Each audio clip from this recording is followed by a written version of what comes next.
வணக்கம் தலைவா, அனைவருக்கும் இனிய வணக்கம். இன்னைக்கு நாம இந்த வீடியோல இதை பற்றி பார்க்க போறோம் அப்படின்னு பார்த்தீங்கன்னா, தமிழக அரசு போக்குவரத்து கழகங்கள்ல வந்திருக்க முக்கியமான தகவல்களை இந்த ஒரு வீடியோவின் வாயிலாக நம்ம பார்க்கலாம்.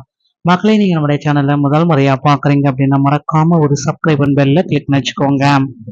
தமிழகத்துல போக்குவரத்து கழகங்கள்ல 2026 புதிய நியமனங்கள் எப்பொழுது வரும் என்பதை பற்றி பார்க்கலாம்.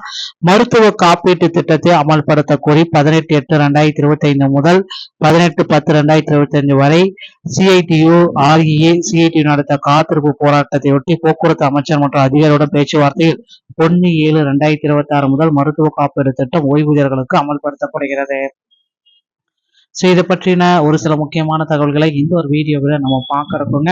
மகளே, நீங்க நம்முடைய சேனலை முதல் முறையா பாக்குறீங்க அப்படின்னா மறக்காம ஒரு சப்ஸ்கிரைப் பெல்ல கிளிக் பண்ணிச்சுக்கோங்க. 16/7/2026 அனைத்து மண்டலங்களிலும் மருத்துவ காப்பீடு உள்ளிட்ட கோரிக்கைகளை வலியுறுத்தி பெருந்திரள் ஆர்ப்பாட்டம் நடத்தியதுங்க. 22/7 முதல் 28/7 வரை 11 மையங்கள்ல மருத்துவ காப்பீடு உள்ளிட்ட கோரிக்கைகளை வலியுறுத்திய கவன ஈர்ப்பு கோரிக்கை மாநாடு சிஐடியு இணைந்து நடத்தியது. பணியில் உள்ள மற்றும் ஓய்வு பெற்றவர்களுக்கு மருத்துவ காப்பீடு அமல்படுத்த கால தாமதத்தை உடனடியாக தலையிட வலியுறுத்தி போக்குவரத்து அமைச்சரின் கவனத்திற்கு 25/7/2026 கொண்டு சென்றோம். தற்பொழுது நிதித்துறை அமைச்சர் எண் 24/6/2026 தெரிவித்துள்ள அடிப்படையில் மருத்துவ காப்பீடு அமல்படுத்துவதற்கு உரிய விண்ணப்ப படிவம் போக்குவரத்து கழகங்களுக்கு வந்துள்ளது. இந்த திட்டத்தில் அரசாணைப்படி மாதம் 644 மட்டுமே பிடித்தம் செய்யப்படும் அப்படின்றத குறிப்பிட்டிருக்காங்க. முதலாண்டுக்கான காப்பீடு நிர்வாகமே செலுத்தும். ஓய்வூதியர்கள் தங்களது இணையருடன் புகைப்படத்தை இணைத்து குடும்ப ஓய்வூதியர்கள் தங்களது புகைப்படத்தை இணைத்தும் படிவத்தை பூர்த்தி செய்து அந்தந்த மண்டல அலுவலகங்களில் கிளைகளில் கொடுக்க வேண்டும். படிவம் ஆங்கிலத்தில் உள்ளதால் அந்தந்த கழக தோழர்கள் படிவத்தை பூர்த்தி செய்ய உதவி செய்வார்கள். அரசாணையில் விதிவிலக்கு அளிக்கப்பட்டவர்களை கணவன் மனைவி பென்ஷன்தாரர்களாக இருந்தால் ஒருவருக்கு மட்டும்தான் கிடைக்கும். தகுதியில் அனைவருக்கும் மருத்துவ காப்பீடு திட்டத்தை சேருவதற்கான தங்களது விருப்பத்தை படிவத்தில் பூர்த்தி செய்து கொடுப்பதுதான் சரியானது. மருத்துவ சிகிச்சையும் கிடைக்கும்.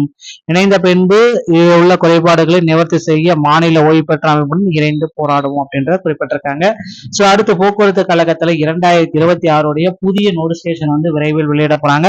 கிட்டத்தட்ட 28,000 நபர்களை முதல்வர் விஜய் அவர்கள் பட்ஜெட் தாக்கல்ல எடுக்க போறதா சொல்லியிருக்காங்க. அதே மாதிரி 3000 இருந்து 8000 பேருந்துகள் உருவாக்கப்படும். புதுசா பாத்தீங்கன்னா கொண்டு வரப்படும்.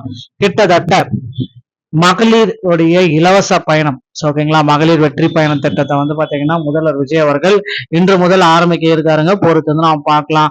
சோ 2025 பெண்டிங் நியமனத்தை குறித்து கிட்டத்தட்ட ஒரு 850 பேருக்கு 2025 பெண்டிங்ல இருக்க அந்த நியமனங்கள் அனைத்துமே ஹோல்டில் இருக்கு. சோ அவங்களுக்கு உண்டான அப்பாயின்மெண்ட் ஆர்டர் எப்போ வெளியிட போறோம் அப்படின்றத குறித்து முதல்வர் விஜய் அவர்கள் விரைவில் ஒரு அரசாணையை பிறப்பிப்பாரு அப்படின்றது எல்லோர் மத்தியிலுமே சிறந்ததாக எதிர்பார்க்கப்படுகிறது. பொறுத்து நாம பார்க்கலாம்.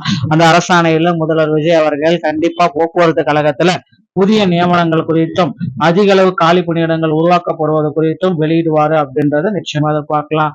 சோ நீங்க இப்ப என்ன பண்ணணும் அப்படின்னா அருகாமையில் இருக்கிற ஆர்டிஓ அலுவலகத்தை அன்னைக்கு டிரைவிங் லைசன்ஸ் மற்றும் கண்டக்டர் லைசன்ஸ் எடுத்து தயார் நிலையில வைத்துக் கொள்ளுங்கள்.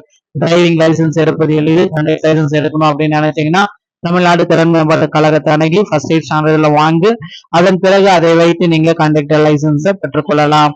போக்குவரத்து கழகத்துல இந்த தகவல்கள் உங்களுக்கு பிடிச்சிருக்கு அப்படின்னா நீங்க நம்முடைய சேனலை சப்ஸ்கிரைப் பண்ணல கிளிக் பண்ணி வச்சுக்கோங்க. மீண்டும் ஒரு நல்ல தகவலோட நான் உங்களை சந்திக்கிறேன். நன்றி, வணக்கம், தேங்க்யூ.